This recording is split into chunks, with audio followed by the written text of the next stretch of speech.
आइए देखते हैं कि संक्षारण होता क्या है। तो धातुएं अपने आसपास के अम्ल, आर्द्रता व वायु के संपर्क में आने से संक्षारित हो जाती हैं और इसी को कहा जाता है संक्षारण।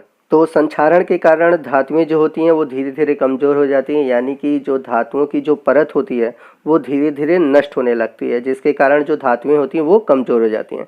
जैसे यदि हम बात करें सिल्वर, वायु की उपस्थिति में क्या हो जाता है, काला हो जाता है। जैसे चांदी को आपने देखा होगा, समय के साथ धीरे धीरे वो काला हो जाता है। क्यों? क्योंकि वो वायु से अभिक्रिया करके संक्षारित होता है। वहीं हम बात करें कॉपर की यानी कि तांबे की, तो वो आर्द्रता यानी नमी से और CO2 के साथ अभिक्रिया करके हरे रंग का कॉपर कार्बोनेट बनाता है। तो यदि आपने देखा होगा, तांबा कुछ समय के बाद क्या करता है, नमी और CO2 के साथ अभिक्रिया करके हरे रंग के जंग के रूप में बदल जाता है, जो कि कॉपर कार्बोनेट होता है। और ये जो हरा रंग होता है कॉपर कार्बोनेट होता है और ये कॉपर का संक्षारण कहलाता है। वहीं हम बात करें लोहे की, अगला एग्जाम्पल हमारा लोहा है। तो हम सभी जानते हैं लोहा नमी यानी कि आर्द्रता में या फिर वायु के संपर्क में आने पर धीरे धीरे भूरे रंग में परिवर्तित हो जाता है। क्यों हो जाता है? क्योंकि वहाँ पर लोहे का संक्षारण होना स्टार्ट हो जाता है, जिसे हम कहते हैं जंग लगना। तो कहने का मतलब यह है कि किसी भी धातु का अपने आसपास के अम्ल, आर्द्रता यानी नमी या फिर वायु से क्रिया करके उसके बाहरी परत का यानी कि उसकी ऊपरी परत का धीरे धीरे नष्ट होना ही कहलाता है संक्षारण। तो धातुओं में संक्षारण का मुख्य कारण होता है जल या फिर आर्द्रता, क्योंकि आर्द्रता का मतलब क्या हुआ, वायुमंडल में जो नमी होती है उसे हम बोलते हैं आर्द्रता। और वहीं बात करें हम वायु की, तो वायु में आपके ऑक्सीजन होते हैं, तो वायु, तो इन सब से क्रिया करके धातु की जो बाहरी परत होती है वो धीरे धीरे नष्ट होने लगती है।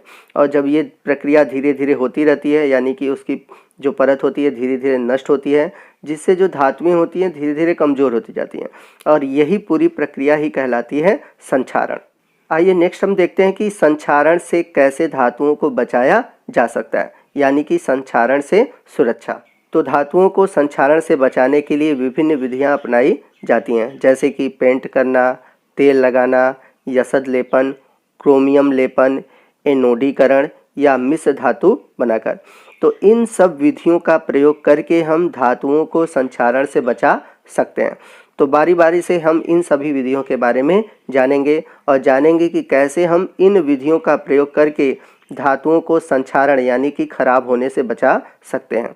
तो आइए सबसे पहले हम बात करते हैं यसद लेपन की। तो यसद लेपन क्या होता है? लोहे व इस्पात को जंग से बचाने के लिए उस पर जिंक की परत चढ़ाई जाती है और इस प्रक्रिया को हम बोलते हैं यसद लेपन। तो हम सभी जानते हैं कि लोहे व इस्पात पर जंग लगता है, तो जंग से बचाने के लिए उस पर क्या कहते हैं, जिंक, जिसे हम बोलते हैं जस्ता, जिसे हम Zn से प्रदर्शित करते हैं। तो जिंक की परत हम क्या कहते हैं, लोहे या इस्पात के ऊपर चढ़ा देते हैं और यह प्रक्रिया कहलाती है यसद लेपन। तो इम्पॉर्टेंट है, एग्जाम में इससे क्वेश्चन पूछा जाता है। आइए संक्षारण की दूसरी विधि की बात करते हैं, जो कि है मिश्र धातु। तो एग्जाम में मिश्र धातु भी पूछा जाता है। तो मिश्र धातु क्या होता है, पहले ये जान लेते हैं। जब दो या दो से अधिक धातु या फिर धातु या अधातु का समांगी मिश्रण बनाया जाता है तो उसे हम बोलते हैं मिश्र धातु। यानी कि हम दो या दो से अधिक धातुओं को मिलाकर या फिर दो या दो से अधिक धातु और अधातु को मिलाकर मिश्र धातु बना सकते हैं।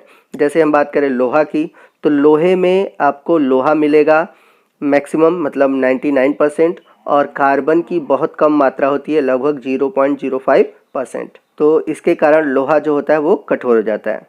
तो कार्बन मिलाने से इसमें जो संक्षारण है यानी जो जंग लगने का प्रक्रम है वो कम हो जाता है। दूसरा मिश्र धातु है इस्पात, जो कि लोहा, निकिल और क्रोमियम के मिलने से बनता है। यानी कि लोहे में अगर हम निकिल और क्रोमियम मिला दें तो हमारा जो मिश्र धातु बनेगा वो होगा इस्पात। तो इस्पात क्या होता है मैं आपको बता देता हूँ। इस्पात यानी स्टील। तो आपके जो स्टील के बर्तन होते हैं वो क्या होते हैं, वही इस्पात होते हैं। तो स्टील क्या होता है, जब लोहे में निकिल और क्रोमियम मिला दिया जाता है तो बनता है हमारा इस्पात।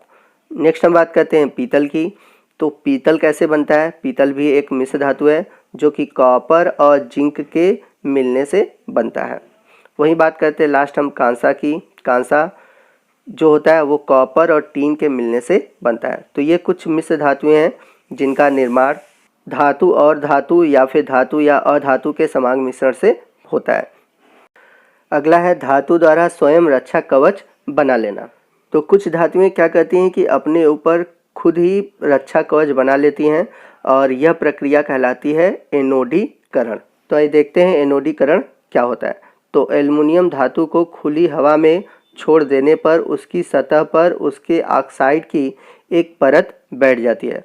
इस परत के कारण एल्युमिनियम धातु का संक्षारण आगे रुक जाता है। तो इस परत को अधिक मोटा बनाकर धातु की मजबूती बढ़ाई जा सकती है। इसके लिए एल्युमिनियम का हम एनोडीकरण करते हैं। तो एनोडीकरण करने के लिए हम क्या करेंगे, एल्युमिनियम पर ऑक्सीजन की प्रक्रिया कराएंगे, यानी कि ऑक्सीजन से अभिक्रिया कराएंगे, जिसके कारण उसके ऊपर ऑक्साइड की एक परत बैठ जाएगी और इस ऑक्साइड के परत के कारण जो एल्युमिनियम है उसका संक्षारण नहीं हो पाता। तो यह एक एग्जाम्पल है एनोडीकरण का, क्योंकि एनोडीकरण में मैंने आपको बताया कि जब धातु अपने ऊपर सुरक्षा कवच बना लेती है। अगली विधि है रंगाई करके। तो धातु की सतह को किसी अम्ल अवरोधक रंग यानी कि पेंट से रंगाई कर देने पर धातु या किसी विलयन के प्रभाव से बचा जा सकता है। अगली विधि है जस्तीकरण। तो धातु की किसी वस्तु को पिघले हुए जस्ते में डुबा देने से वस्तु की सतह पर जस्ते का एक परत बैठ जाता है। इसे हम वस्तु का जस्तीकरण कहते हैं एवं वस्तु जस्तीकृत हो जाता है। और अगली विधि है विद्युत लेपन द्वारा। तो वैद्युत अपघटन क्रिया द्वारा किसी धातु पर किसी अन्य धातु का लेपन चढ़ाना ही कहलाता है विद्युत लेपन। आइए नेक्स्ट हम बात करते हैं कुछ मिश्र धातुओं के बारे में। तो हम बात करते हैं स्टेनलेस स्टील की, यानी कि स्टेनलेस इस्पात की। तो लोहे को निकिल एवं क्रोमियम के साथ मिश्रित कर बनी मिश्र धातु स्टेनलेस इस्पात कहलाती है। स्टेनलेस इस्पात काफ़ी कठोर एवं जंग नहीं लगने वाला मिश्र धातु होता है। तो नेक्स्ट हम बात करेंगे सोना। तो बात करेंगे हम सोने की मिश्र धातु की। तो जो शुद्ध सोना होता है वो 24 कैरेट का होता है, किंतु ऐसा सोना अत्यधिक मुलायम होने के कारण आभूषण के निर्माण के लिए अनुपयुक्त होता है। तो आभूषणों के निर्माण के लिए हम 22 कैरेट सोने का उपयोग करते हैं। तो 22 कैरेट सोने का मतलब क्या हुआ, तो 22 कैरेट सोने का अर्थ है कि उसमें 22 भाग सोना एवं 2 भाग सिल्वर यानी कि चांदी या फिर तांबा मिश्रित किया जाता है। तो जो शुद्ध सोना होता है वो 24 कैरेट का होता है, याद रखिएगा।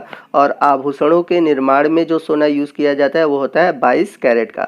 तो 22 कैरेट का मतलब मैंने आपको बता दिया कि इसमें 22 भाग सोना और 2 भाग क्या होंगे, कॉपर होंगे या फिर सिल्वर होंगे। आइए नेक्स्ट हम बात करते हैं आपके एनसीईआरटी बुक में दिए हुए एक टॉपिक की, जो कि है दिल्ली का लौह स्तंभ। तो दिल्ली में कुतुब मीनार के निकट 8 मीटर ऊंचाई और 6000 किलोग्राम वजन वाला ऐतिहासिक लौह स्तंभ 2000 वर्ष पुराना होने के बावजूद अपनी पूर्व अवस्था में ज्यों का त्यों कायम है। यानी कि ये 2000 वर्ष पुराना होते हुए भी इनमें संक्षारण नहीं हुआ। यह संक्षारण या जंग से आज भी मुक्त है। क्यों मुक्त है, इसका कारण जानेंगे।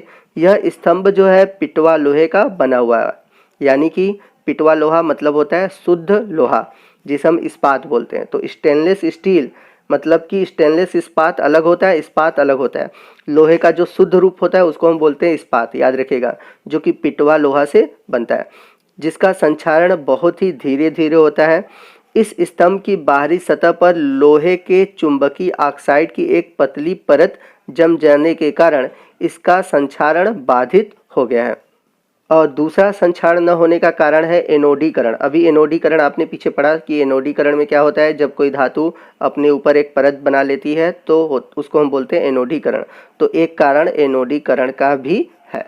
तो दोस्तों आज के वीडियो में बस इतना ही। आपको आज का वीडियो कैसा लगा आप ज़रूर हमें कमेंट करके बताइएगा। कोई भी डाउट हो आप हमसे कमेंट करके पूछ सकते हैं। और यदि आप हमारे चैनल पर नए हैं और अभी तक आपने हमारे चैनल को सब्सक्राइब नहीं किया तो प्लीज़ हमारे चैनल को सब्सक्राइब कीजिए और बगल में जो बेल आइकन है उसको प्रेस कीजिए, ताकि जब भी मैं कोई नया वीडियो अपलोड करूँ उसका नोटिफिकेशन आपको मिलता रहे। तो मिलते हैं अगले वीडियो में, तब तक के लिए जय हिंद, जय भारत।